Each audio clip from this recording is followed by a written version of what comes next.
చేశాడు.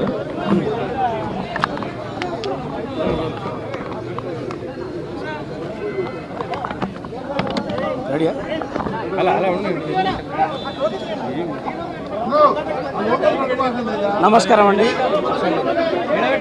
Ready okay చెప్తారా? పక్కన పెడితే ఆడియో ఎట్లా వస్తుంది?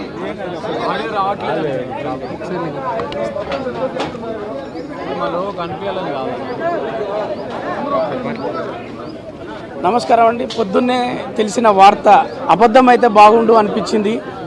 మా తెలుగు తెరకు పెద్ద దిక్కున ఒక భీష్మాచార్యుడిలాగా నటనలో మనకు నటనలో కావాలంటే గ్రాము నుంచి టన్నుల వరకు అడిగి మరీ ఇచ్చేంత నటన ఉండి మా లాంటి ఒక మేము తెరకు వచ్చేటప్పుడు మేము చూసినటువంటి ఒక హీరోలను చూస్తుంటాం. ఆ తర్వాత కోట గారిని చూసి ఇలా నటించాలరా అని ఆయన దగ్గర నేర్చుకున్న పాఠాలు గుణపాఠాలు మేము కొండపురం అనే సినిమాలో చేసినప్పుడు, అంతకుముందు ఉత్సవం అనే సినిమా సెట్కి వచ్చినప్పుడు ఎన్నో విషయాలు మాతో షేర్ చేసుకొని ఎలా ఉండాలి, ఎలా చేయాలి, ఒక రూపంలో కావచ్చు, నటనలో కావచ్చు, ఆయన దగ్గర ఒక గ్రంథాలయంలో ఉన్నటువంటి సబ్జెక్ట్ లాగా మాకు ఎన్నో చెప్పినప్పుడు ఇంకా తెలుసుకోవాలనుకున్నప్పుడు అప్పుడప్పుడు పిలుచుకొని మాట్లాడేటప్పుడు ఎన్నో విషయాలు మాతో పంచుకున్న విషయాలు కావచ్చు.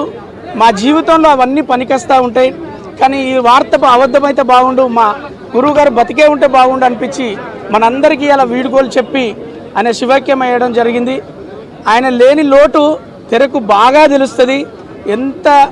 ఏ కాలమైనా ఆయన నటించినప్పటి నుంచి ఇప్పటి వరకు తెలుగువారి కోసం, తెలుగువారిని ప్రోత్సహించడానికి ఆయన వంతు కృషి చేశాడు. మేము ఎప్పుడు ఆయనకు రుణపడి ఉంటాం. గురువు గారు ఎక్కడున్నా అతని ఆత్మకు శాంతి కలగాలని మనందరి తరఫున నేను కోరుకుంటూ మీరు వచ్చారు.